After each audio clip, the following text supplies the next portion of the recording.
Salut à tous, c'est Faïk, j'espère que vous allez bien et aujourd'hui on se retrouve pour parler du FC Bayern, de sa saison et surtout de la suite, qu'est-ce qui va advenir du club. Une très belle saison réalisée par le FC Bayern qui a réussi à récupérer son titre de champion d'Allemagne avec 82 points. Ça faisait un moment qu'ils n'avaient pas été champions avec plus de 80 points déjà. Donc du côté championnat allemand, le FC Bayern réalise une très belle saison avec seulement 2 défaites sur la saison entière, même s'il y en a une qui était très moche pour les 125 ans du club face à Bochum. Le reste, ça a été extrêmement bien géré par le FC Bayern qui n'a jamais vraiment été inquiété pour ce championnat allemand cette saison. On a quand même eu une élimination frustrante face au Bayer Leverkusen en Coupe d'Allemagne avec un Manuel Neuer qui se prend un carton rouge avec un Bayern dominant mais qui perdra quand même ce match. On a eu aussi une très grosse élimination face à l'Inter de Milan en Ligue des Champions où tu as eu énormément de blessés entre Musiala, Davies, Upamecano, Neuer, enfin bref, énormément de blessés au sein de cette équipe du FC Bayern. Et pourtant, tu as réussi à tenir tête à cette très grande équipe de l'Inter de Milan. Malheureusement, un match, ça se joue sur des petits détails. Tu te prendras 2 corners, 2 têtes, 2 buts en espace de 2-3 minutes face à l'Inter. Éliminé là-bas, alors que tu auras quand même tenu malgré tous tes blessés. C'est des choses qui arrivent, mais voilà, le FC Bayern s'inclinera en quart de finale de la Ligue des Champions. Et donc, élimination en quart de la Ligue des Champions. Tu as perdu le DFB Pokal, mais tu es quand même champion d'Allemagne. Globalement, avec un nouveau coach et un effectif un petit peu remanié, c'est quand même une saison réussie très globalement. Mais bon, aujourd'hui, j'aimerais ne pas que parler du côté positif du FC Bayern. Alors, je fais clairement une petite parenthèse tout de suite. Oui, le Bayern est champion d'Allemagne, le Bayern va toujours très loin et est le club qui nous amène le plus loin lorsqu'on est supporter de fans allemands. Oui, je ne dis pas le contraire. Et donc forcément, si un autre club allemand faisait le quart de ce que fait le FC Bayern en Allemagne et en Europe, on en parlerait comme des choses absolument fabuleuses, positives dans tous les sens, etc.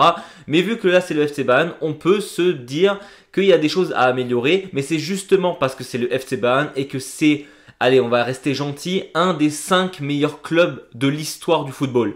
Vraiment, quand je dis un des 5, je suis gentil avec 5. On pourrait presque dire 3. Il n'y a que à regarder juste le tableau historique des points pris en Ligue des Champions, du nombre de finales, de quarts de finale, de demi-finales. Bref, le FC Bayern est toujours un des grands candidats favoris à la Ligue des Champions. Du moment où ils sont juste inscrits à la Ligue des Champions pour l'année d'après, c'est un favori automatiquement. C'est comme Liverpool, c'est comme le Barça, c'est comme le Real Madrid. Ces clubs sont automatiquement favoris. Et donc oui, c'est super d'avoir gagné la Bundesliga, d'être de nouveau champion d'Allemagne avec 82 points. On est d'accord, c'est quelque chose de génial.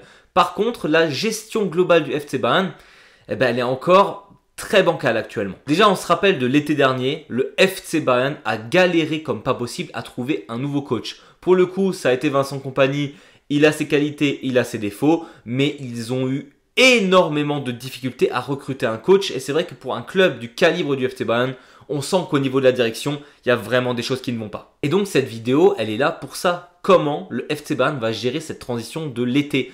L'année dernière, c'était ultra bancal. On va voir comment ça va être géré cet été. Déjà, ça commencera par un recrutement de qualité. L'année dernière, le FC Bayern a recruté quelques joueurs. On a eu Michael Olise, la meilleure pioche de ce mercato de l'été, de tout club confondu. Je suis désolé, c'est absolument dingue. 55 millions pour peut-être ton meilleur joueur ou ton deuxième meilleur joueur de la saison au FC Bayern, c'est absolument fabuleux. Et donc là, pour le coup, rien que sur ce joueur-là, tu peux te dire que tu as vraiment réussi ton mercato global. Et le problème, c'est les choix qui ont été faits à côté. Et quand d'un autre côté, tu fais le pari Joao Palhinha plus cher que Michael Olise sur le transfert, déjà, tu as complètement raté le coche, sachant que tu avais Pavlovic, Kimmich, Goretzka qui avait été complètement laissé de côté, qui a finalement rejoué cette année et qui a montré qu'il était vraiment bon et qu'on sait toujours pas vraiment qu'est-ce qui s'est passé pour qu'il baisse un peu de régime et que personne ne compte sur lui. Goretzka, il est là et il était très bon. Et donc tu avais 3 joueurs de classe mondiale à ton poste et tu vas chercher pour plus de 70 millions Joao Palhinha à Fulham qui n'a absolument pas réussi. Et d'ailleurs niveau flop, je pense que cette saison, Palhinha, c'est le plus gros au sein du FC Bayern. Il a rarement eu sa chance. Quand il l'a eu, il s'est blessé. Quand il a eu un carton rouge face à Bochum. Non, Palhinha, cette saison, c'était catastrophique. Et je n'ai rien contre ce joueur. Je pense que c'est un joueur de qualité, mais qui n'a sûrement pas sa place actuellement au sein du FC Bayern. Et donc, tu as perdu énormément d'argent sur ce joueur-là. Et on ne parle pas que de ce dernier mercato-là. Quand tu vois que tu avais cherché Minje, que tu avais cherché Sacha Boey, En défense, c'est pas bon. Minje a été payé beaucoup trop cher pour ce qu'il apporte. Je veux dire, il était moins bon que d'ailleurs cette saison. Je veux dire, à un moment donné, Upamecano, c'était largement le meilleur. Et d'ailleurs, que tu avais cherché comme ça rapidement à Tottenham avec Harry Kane, était meilleur que Kim Min-jae. Ça n'a aucun sens quand il y en a un que tu payes plus de 60 à 70 millions pour le transfert. Pareil, Sacha Boey à droite. Alors, il est gentil, il est super ce joueur. Mais il était très fort à Galatasaray. Au sein du FC Bayern, pareil, c'est un flop monumental. Et oui, tu as quand même fait des bons coups, tu as récupéré Laima, tu avais récupéré Olysée, tu as donc cherché Pavlovic de chez tes jeunes. Je ne dis pas, le FC Bayern est capable de faire des bons coups, mais c'est vrai que le nombre de bons coups par rapport au nombre de très mauvais coups niveau mercato, c'est assez catastrophique. Vraiment, heureusement que Olysée nous fait une saison absolument historique. Et là arrive le problème avec Ebal et toute la gestion du FC Bayern, c'est le mercato qui arrive maintenant, on voit les rumeurs passer. Ça fait vraiment peur. Le FC Bayern, on a l'impression qu'il ne voit pas ce qu'il manque à cette équipe pour passer un cap. Déjà, tu as énormément de blessés. Bon, ça, c'est des choses qui arrivent, mais pour la plupart, les postes ne sont pas doublés. Quand tu vois qu'à droite, si, admettons, Laima se blesse, c'est Boé qui est titulaire, il n'a pas le niveau. À gauche, on a Davis qui se blesse. Bon, on a Guerrero pour faire le travail, ça va, ou éventuellement Stanisic. Après, Stanisic, cette saison, n'a pas été toujours le plus rassurant non plus. La défense centrale, c'est absolument catastrophique. Vu que tu as, entre guillemets, que Upamecano, que tu as Min-jae. D'ailleurs, tu es techniquement censé avoir aussi Ito. Mais Ito, pareil, un transfert de quelqu'un qui s'est blessé, c'est des choses qui arrivent. On ne connaît pas encore son vrai niveau au sein du FC Bayern, vu qu'il n'a pas beaucoup joué. Et évidemment, en attaque, tu as Musiala s'il se blesse. Bon, actuellement, tu avais encore Thomas Müller. Et niveau gestion négative du FC Bayern de ces derniers temps, la gestion de Müller et le fait qu'il parte en toute fin de saison, qu'on apprenne ça en fin de saison, qu'il parte du FC Bayern, bah, je suis désolé, c'est aussi chaotique en fait. Laisser une légende pareille s'en aller et la prendre 2 semaines, 3 semaines avant la fin de saison, je suis désolé, non, ce n'est pas normal non plus. Et donc maintenant, techniquement, que Thomas Müller s'en va, bah, derrière Musiala, il n'y a personne. Et sur les ailes, à part Olysée qui a fait une saison, on le rappelle, absolument fabuleuse, tu as Gnabry, qui n'a plus le niveau du Gnabry d'il y a 2-3 ans. Vraiment, on sent qu'il est globalement moins bon. Il est capable de faire de très bons matchs. Mais voilà, il est moins fort globalement. Clairement, ça se voit. Et tu as la catastrophe Leroy Sané qui est capable de faire un bon match et qui va ensuite, pendant 3 mois, va rien apporter à l'équipe. Voire apporter du négatif vu qu'il défend pas en plus. Et donc là, ce qui me fait peur, et c'est pour ça encore que je fais cette vidéo, c'est de voir les rumeurs qui circulent actuellement autour du FC Bayern.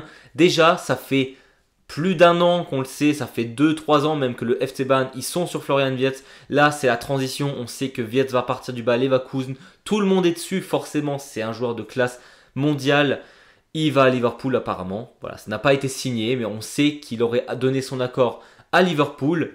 Et donc concrètement, c'est une giga défaite pour le FC Bayern qui aurait pu avoir cette triplette de l'équipe d'Allemagne, en tout cas la doublette Musiala, Wirtz et avec Olysée et Kane en pointe, ça aurait été tout simplement la meilleure attaque au monde sans aucun doute en fait. Et donc tu loupes cette énorme opportunité et la seule chose vraiment positive dans cette histoire, c'est de te dire que voilà, tout cet argent qui n'a pas été mis sur Wirtz, tu vas pouvoir le mettre sur plusieurs autres joueurs parce que Wirtz aurait coûté entre 150 et 200 millions. Là, cet argent-là, tu vas pouvoir le mettre dans d'autres joueurs. Et là arrivent les rumeurs. Déjà, comment le FC Bayern ne se préoccupe que de son attaque alors que la défense, c'est une catastrophe. Je veux dire, ok, on a Upamecano, c'est le seul qui a le niveau pour être au FC Bayern actuellement. D'ailleurs, était bon, mais de toute façon, lui, il part aussi à Monaco, il ne prolongera même pas. Ito, il faudrait qu'il revienne sur ses 2 jambes. Min-jae n'a pas le niveau. Donc à ce moment-là, comment tu veux gérer une Ligue des Champions, une Bundesliga et une Coupe d'Allemagne si tu n'as absolument pas l'effectif pour? Je ne sais pas. Le dernier vrai bon coup qui a été fait en défense, c'est le fait d'avoir cherché Obey dans les buts. Parce que oui, Neuer s'en va dans 1 an, Obey prendra sûrement la relève. Voilà, c'est peut-être le gros côté positif de cette équipe du FC Bayern en défense actuellement. Sinon, tu as Laima qui était de base un milieu défensif qui est devenu arrière droit et qui fait extrêmement bien son taf et qui joue super bien avec Olysée. Mais sinon, c'est ultra fébrile du côté de la défense du FC Bayern. Et désolé, tu ne peux pas gagner des titres, plein de titres en tout cas, plusieurs titres, si tu n'as pas une défense qui tient la route. Et le Bayern actuellement, elle est vraiment médiocre cette défense. Ok, on a Taha qui vient, agent libre apparemment de Leverkusen. Et si tout le monde est en forme, tu aurais donc Davis, Taha, Upamecano, Laima Et non, là, dans les buts, franchement, ça tient la route. Mais moi, c'est pas ça que je veux. C'est d'avoir des postes doublés. C'est-à-dire que quand tu es le FC Bayern, tu peux avoir un Davis qui se blesse assez régulièrement. T'as ou Upamecano. Upamecano, on l'a bien vu, il est blessé depuis un moment aussi. Et à ce moment-là, tu n'as tout simplement plus personne du calibre FCB pour venir sur le terrain. Et c'est vrai qu'à l'époque où on avait encore Pavard, qui fait extrêmement du bien à cette équipe de l'Inter de Milan, où tout le monde n'arrêtait pas de lui cracher dessus, alors que on voit bien la qualité qu'il a quand il joue en défense centre, et c'était beaucoup plus facile. Au niveau des milieux défensifs, bon, on l'a déjà dit, je m'en fais pas vraiment. Et là, au niveau des ailiers, ou de l'attaque, quand je vois la rumeur déjà Minamino, qui je crois joue à Monaco, je suis même pas sûr, joueur japonais, qui est pas mauvais, hein. Mais non, un joueur qui a quasiment 30 ans, qui a même peut-être même plus que 30 ans, qui n'a rien prouvé en Europe, pourquoi chercher ce joueur-là, je ne sais pas. Et alors, actuellement, le FC Bayern qui est en train déjà de négocier avec un Leroy Sané qui a refusé l'offre du FC Bayern, et donc le FC Bayern voit son offre à la hausse, alors que franchement, est-ce qu'il vaut une offre à la hausse ce joueur-là? Non. Sincèrement, 10 millions la saison, je ne vois même pas à quel moment Sané n'a pas sauté dessus parce que je ne suis pas sûr que d'autres clubs lui offriront autre chose, vu que apparemment aucun club ne lui a offert quoi que ce soit. Et il se permet quand même de refuser les 10 millions la saison. Et le Bayern se dit, bah ouais, vu que de toute façon on n'a pas Florian Wirtz, autant le prolonger à plus cher. La gestion du Bayern cette saison, c'est pour ça que je vous dis que ça me fait peur en fait la suite. Et donc vu que tu as besoin d'ailier au sein de ce FC Bayern, que Sané, tu ne connais pas vraiment son niveau, ce qu'il va apporter l'année prochaine, s'il est encore là, que Gnabry peut-être qu'il va être vendu, que Coman pareil, pas sûr qu'il reste au FC Bayern alors qu'il nous a fait du bien vraiment pendant des années ce joueur, malgré tout il va partir à un moment donné. La rumeur Raphaël Leao de l'AC Milan. C'est un mec, il a fait une saison excellente avec l'AC Milan. Et là, cette saison, je crois qu'il était genre à 8 buts, 6 passes décisives en plus d'une trentaine de matchs avec l'AC Milan.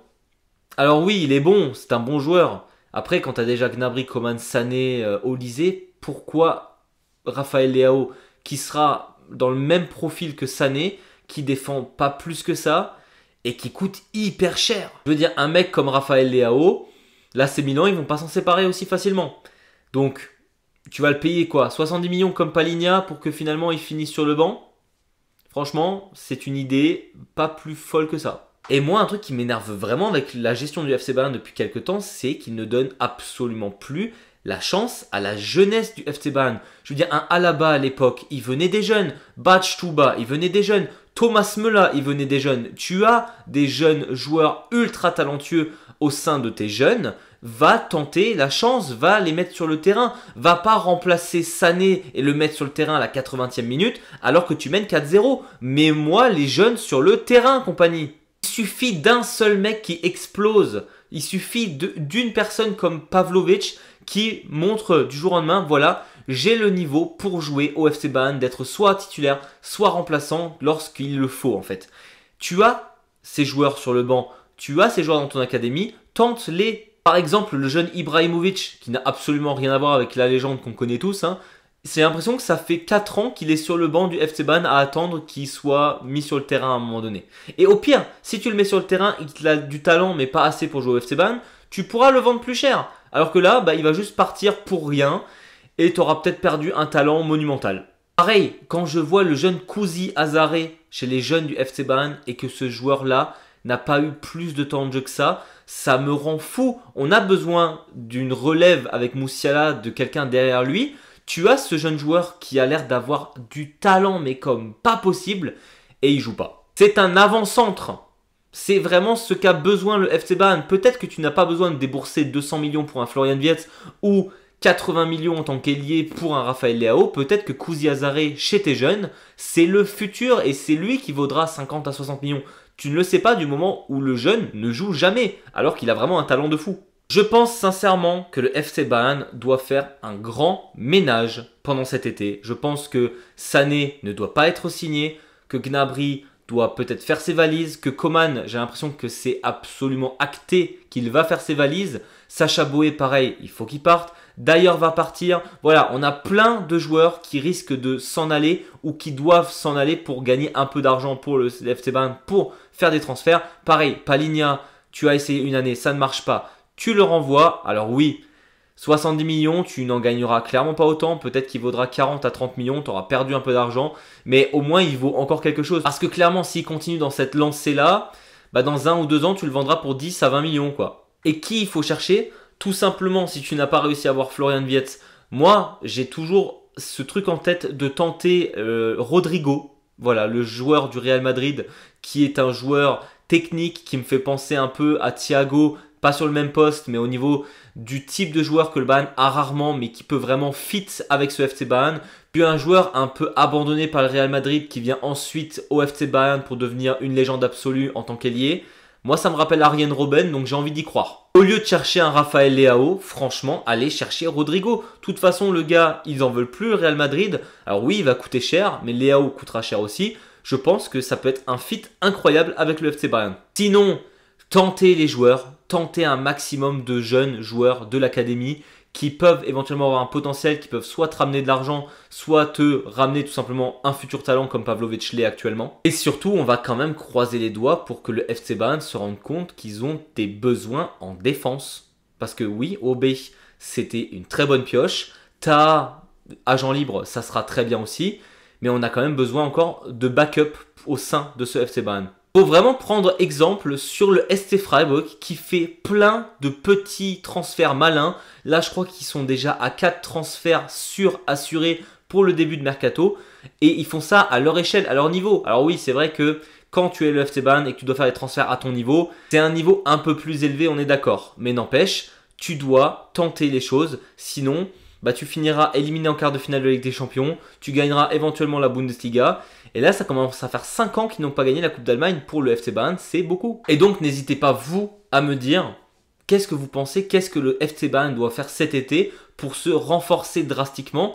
Parce que là, avec l'effectif actuel, j'ai l'impression que soit on va faire aussi bien, soit ils vont faire moins bien la saison prochaine. Voilà, c'était pour moi, j'espère que cette vidéo vous a plu. Évidemment, comme dit, n'hésitez pas vous à me donner votre avis sur le futur du FC Bayern. Est-ce qu'il doit faire un ménage complet? Est-ce que la direction doit sauter? Enfin voilà, ça m'intéresse d'avoir vos avis. N'hésitez pas non plus à vous abonner ou mettre un petit pouce vers le haut. Nous on se retrouve très vite pour de nouvelles vidéos. Et d'ici là, je vous dis, servus!